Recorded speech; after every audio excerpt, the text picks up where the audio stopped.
لیکن اس سے پہلے کہ وہ صورتحال کو سمجھتا، اچانک جوانا نے اس پر چھلانگ لگائی اور ترمزی کسی حقیر چڑیا کی طرح اس کے بازوؤں میں جکڑا ہوا سامنے والی دیوار تک گھسٹتا چلا گیا۔ یہ سب کچھ اس قدر اچانک اور تیزی سے ہوا تھا کہ کمرے میں موجود مسلح افراد حرکت تک نہ کر سکے۔ خبردار، اگر کسی نے فائر کھولا تو میں اس کی ہڈیاں ایک لمحے میں توڑ ڈالوں گا۔ جوانا کی چیختی ہوئی آواز سنائی دی۔ ترمزی نے ایک لمحے کے لیے اپنے آپ کو چھڑانے کی کوشش کی، لیکن دوسرے لمحے اس کے حلق سے ایک بھیانک چیخ نکلی۔ اس کا جسم جوانا کے بازوؤں میں بری طرح پھڑکنے لگا۔ ہتھیار پھینک دو اور دیواروں کی طرف منہ کر کے کھڑے ہو جاؤ، جلدی کرو، ورنہ میں اس کو ابھی توڑ پھوڑ کر رکھ دوں گا، جوانا نے چیختے ہوئے کہا۔ پھینک دو، ترمزی کی گھٹی گھٹی آواز سنائی دی اور کمرے میں موجود دونوں مسلح افراد نے ہاتھوں میں پکڑی ہوئی مشین گنیں نیچے پھینک دی۔ مارٹی پہلے ہی خالی ہاتھ کھڑا ہوا تھا، اس کا چہرہ زرد پڑ گیا تھا اور آنکھوں سے شدید خوف نظر آ رہا تھا، کیونکہ حبشی کے اس طرح رسیاں توڑ کر حملہ کرنے میں وہ اپنی نااہلی سمجھ رہا تھا کہ اس نے مضبوط انداز میں رسیاں نہیں باندھی، لیکن اسے یہ معلوم نہیں تھا کہ جوانا نائلون کی رسیاں تو کیا لوہے کی زنجیریں توڑ دینے پر قادر ہے، بشرط یہ کہ اسے غصہ آ جائے۔ اور شاید جولیا کے متعلق ترمزی کا فکرہ اور پھر جوزف پر خاردار تار کے کوڑے نے اس کا دماغ الٹ دیا تھا، اس لیے ظاہر ہے نائلون کی رسیاں ایسی حالت میں کہاں ٹھہر سکتی تھی۔ دیوار کی طرف منہ کر لو، جلدی کرو، جوانا نے چیختے ہوئے کہا، اور مارٹی سمیت دونوں افراد دیوار کی طرف منہ کرنے لگے، لیکن اسی لمحے جوانا کے حلق سے چیخ نکل گئی، کیونکہ ایک آدمی نے مڑتے ہوئے انتہائی برق رفتاری سے نہ جانے کہاں سے خنجر نکال کر جوانا پر کھینچ مارا تھا، اور یہ خنجر جوانا کی پسلیوں میں گھستا چلا گیا تھا، اور جوانا کے حلق سے بے اختیار چیخ نکلی، لیکن اس کی گرفت ترمزی پر ڈھیلی نہ پڑی۔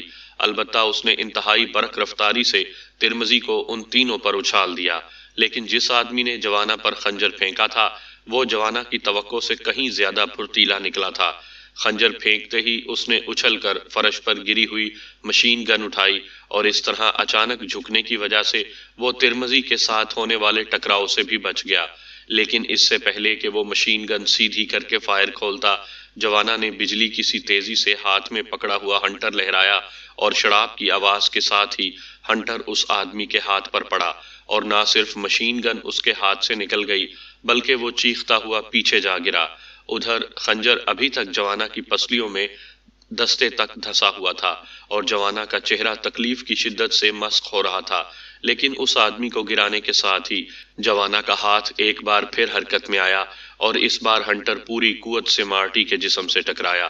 وہ ترمزی سے ٹکرا کر نیچے تو گرا تھا، لیکن سائیڈ پر ہونے کی وجہ سے وہ ترمزی کے نیچے دبا نہ تھا، اور جب جوانا اور خنجر والے آدمی کے درمیان کشمکش ہو رہی تھی، اس نے انتہائی پھرتی سے دوسری مشین گن اٹھانی چاہی تھی، لیکن جوانا کا ہنٹر پوری قوت سے اس کی سائیڈ پر پڑا، اور مارٹی خوفناک چیخیں مارتا ہوا نیچے گر کر مچھلی کی طرح تڑپنے لگا۔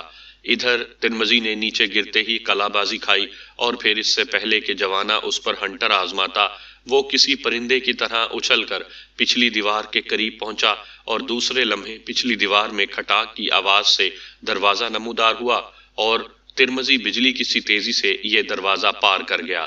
جوانا مجبور تھا، اس کے پاس کوئی ایسا ہتھیار نہیں تھا جس سے وہ اسے روک سکتا، البتہ اس نے اندھا دھند مارٹی اور باقی دو افراد پر ہنٹر چلانا شروع کر دیا، اور کمرہ ان تینوں کی چیخوں سے گونج اٹھا۔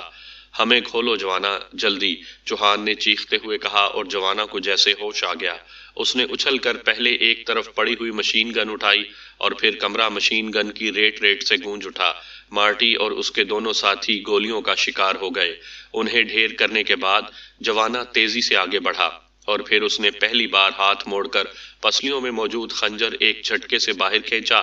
خنجر کے باہر نکلتے ہی اس کے زخم سے خون کسی فوارے کی طرح نکلنے لگا، لیکن جوانا نے خون اور زخم کی پرواہ کیے بغیر جلدی سے اس خون آلود خنجر کی مدد سے چوہان کی رسیاں کاٹیں، تو جوزف نے اپنے زخموں کی پرواہ کیے بغیر سب سے پہلے اپنی ادھڑی ہوئی قمیض کو بجلی کی سی تیزی سے پھاڑا، اور پھر قمیض کے ایک حصے کا گولا بنا کر اس نے جوانا کے زخم پر رکھ کر اس پر قمیض کے باقی حصے کی پٹی باندھنا شروع کر دی۔ تم خود زخمی ہو جوزف، جوانا نے اسے روکنے کی کوشش کرتے ہوئے کہا۔ کوئی بات نہیں، تمہارا زخم زیادہ خطرناک ہے، جوزف نے سر ہلاتے ہوئے جواب دیا، اور جوانا اس کی ہمدردی پر بے اختیار مسکرا دیا۔ چوہان نے آزاد ہوتے ہی بجلی کسی تیزی سے مشین گن اٹھائی اور تیزی سے بیرونی دروازے کی طرف لپکا۔ دروازے کی ساخت بتا رہی تھی کہ وہ ساؤنڈ پروف ہے، ورنہ لازماً گولیوں کی آوازیں باہر ضرور جاتی۔ دروازہ لاک نہ تھا، صرف بند تھا، اس لیے جیسے ہی چوہان نے دروازہ کھولا، باہر کھڑے ہوئے دونوں مسلح افراد چونک کر پلٹے، مگر اسی لمحے چوہان نے مشین گن کا فائر کھول دیا اور وہ دونوں چیختے ہوئے راہداری میں ہی گر گئے اور چوہان اچھل کر باہر آ گیا۔ اس کے فوری بعد جوانا اور جوزف بھی باہر آ گئے۔ جوانا کے ہاتھ میں بدستور مشین گن تھی، جبکہ جوزف نے باہر پڑی ہوئی ایک مشین گن سنبھال لی، اور وہ تینوں تیزی سے راہداری میں دوڑتے ہوئے آگے بڑھتے گئے۔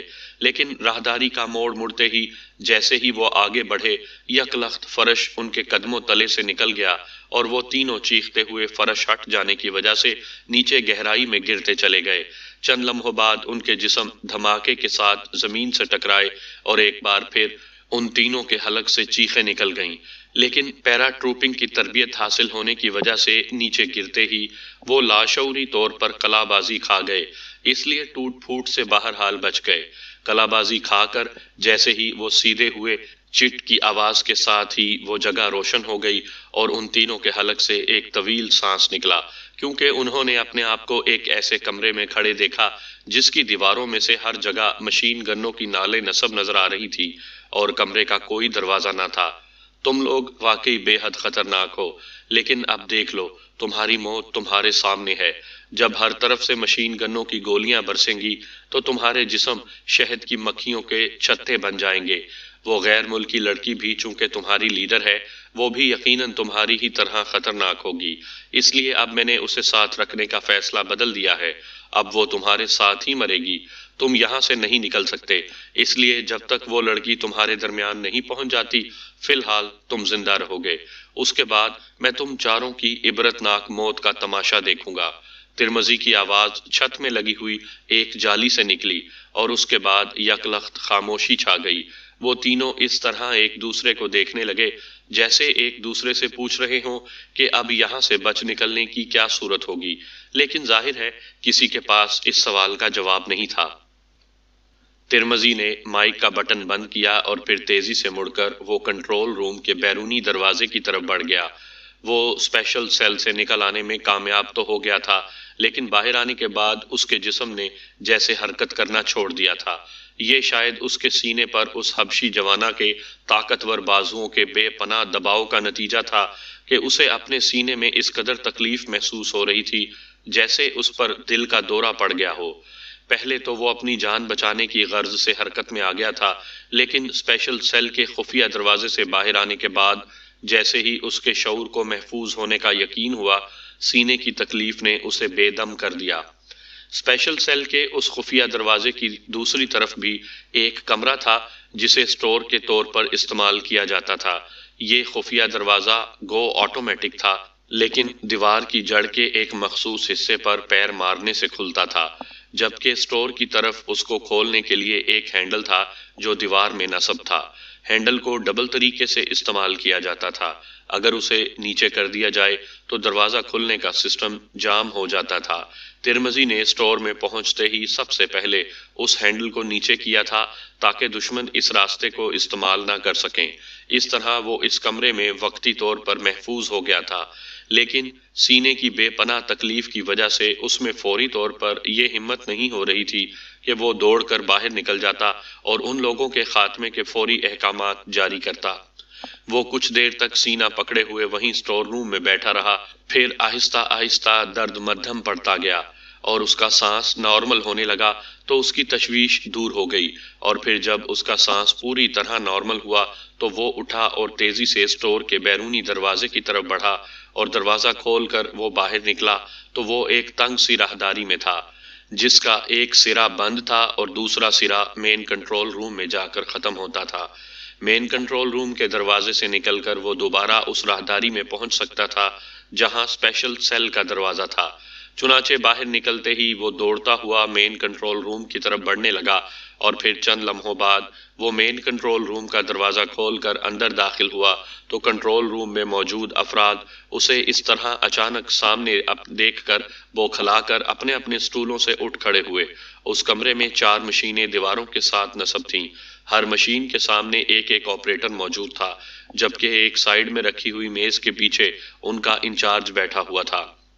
باس آپ، انچارج نے بوکھلائے ہوئے لہجے میں کہا، اسپیشل سیل کو چیک کرو جلدی، ترمزی نے چیختے ہوئے کہا، اور اس کی آواز سنتے ہی ایک مشین کے سامنے کھڑا ہوا آپریٹر تیزی سے مڑ کر مشین کے مختلف بٹن دبانے میں مصروف ہو گیا، اور ترمزی تقریباً دوڑتا ہوا اس کی طرف بڑھا۔ انچارج بھی اس کے پیچھے اس مشین کی طرف بڑھ آیا۔ آپریٹر کے بٹن دباتے ہی سکرین پر اسپیشل سیل کا اندرونی منظر ابھرا تو اس لمحے دونوں حبشی دروازے سے باہر نکل رہے تھے۔ راہداری کور کرو جلدی، آپریٹر کے سر پر کھڑے ہوئے ترمزی نے چیخ کر کہا، اور آپریٹر نے بجلی کی سی تیزی سے اور بٹن دبا دیے۔ سکرین پر جھماکا سا ہوا اور پھر راہداری کا منظر ابھر آیا۔ راہداری میں 2 لاشیں پڑی ہوئی تھیں، جبکہ وہ تینوں تیزی سے راہداری میں بائیں طرف دوڑے چلے جا رہے تھے، اور ان تینوں کے ہاتھوں میں مشین گنیں تھیں۔ انہیں شوٹنگ روم میں گراؤ، فرش ہٹا دو، جلدی کرو، ترمزی نے چیختے ہوئے کہا، اور آپریٹر نے تیزی سے ایک سرخ رنگ کے بٹن پر ہاتھ رکھا اور ساتھ ہی مشین کے نیچے لگے ہوئے ہینڈل پر دوسرا ہاتھ رکھ دیا۔ راہداری میں بھاگتے ہوئے تینوں افراد جیسے ہی راہداری کا موڑ کر آگے بڑھے، آپریٹر نے بیک وقت سرخ بٹن دبایا اور ہینڈل کو نیچے کر دیا۔ دوسرے لمحے فرش پر دوڑتے ہوئے تینوں افراد غائب ہو گئے۔ وہ مارا، اب یہ بچ کر نہیں جا سکتے، شوٹنگ روم آن کرو اور وہ مجھے مائک دے دو، ترمزی نے مسرت بھرے انداز میں چیختے ہوئے کہا، اور آپریٹر نے جلدی سے اور مختلف بٹن دبائے اور پھر مشین کی سائیڈ پر ہک سے لٹکا ہوا مائک نکال کر ترمزی کی طرف بڑھا دیا۔ بٹن دبتے ہی سکرین پر 2-3 جھماکے ہوئے اور پھر اس پر ایک بند کمرے کی تصویر ابھر آئی، جس کی دیواروں میں مشین گنوں کی نالیں نصب تھیں، اور وہ تینوں اس کمرے میں کھڑے حیرت بھرے انداز میں کمرے کو دیکھ رہے تھے۔ بڑے سخت جان لوگ ہیں، بلندی سے گرنے کے باوجود ویسے کے ویسے کھڑے ہیں، ترمزی نے بڑبڑاتے ہوئے کہا، اور اس کے ساتھ ہی اس نے مائک کے سائیڈ میں موجود بٹن پریس کر دیا۔ تم لوگ واقعی بے حد خطرناک ہو، لیکن اب دیکھ لو، تمہاری موت تمہارے سامنے ہے۔ جب ہر طرف سے مشین گنوں کی گولیاں برسیں گی تو تمہارے جسم شہد کی مکھیوں کے چھتے بن جائیں گے۔ وہ غیر ملکی لڑکی چونکہ تمہاری لیڈر ہے، وہ بھی یقیناً تمہاری طرح ہی خطرناک ہوگی، اس لیے اب میں نے اسے ساتھ رکھنے کا فیصلہ بدل دیا ہے۔ اب وہ تمہارے ساتھ ہی مرے گی، تم یہاں سے نہیں نکل سکتے، اس لیے جب تک وہ لڑکی تمہارے درمیان نہیں پہنچ جاتی، فی الحال تم زندہ رہو گے۔ اس کے بعد میں تم چاروں کی عبرتناک موت کا تماشا دیکھوں گا۔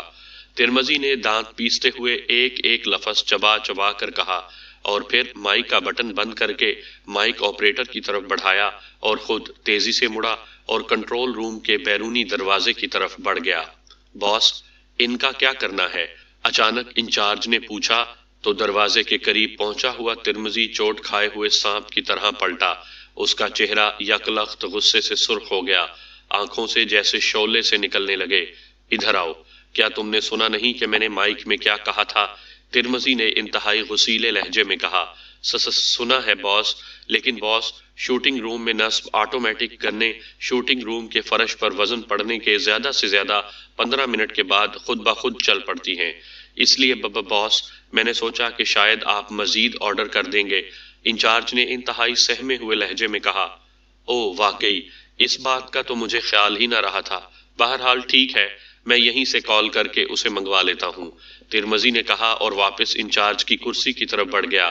اس نے انچارج کی کرسی پر بیٹھ کر سامنے میز پر رکھے ہوئے ٹرانسمیٹر پر مخصوص فریکوینسی سیٹ کی اور پھر ٹرانسمیٹر کا بٹن دبا دیا۔ ہیلو، ترمزی کالنگ جیکسن، اوور، ترمزی نے تیز لہجے میں کہا، اور چند لمحوں بعد رابطہ قائم ہو گیا۔ یس باس، میں جیکسن بول رہا ہوں، اوور، دوسری طرف سے لیبارٹری کے انچارج جیکسن نے جواب دیتے ہوئے کہا۔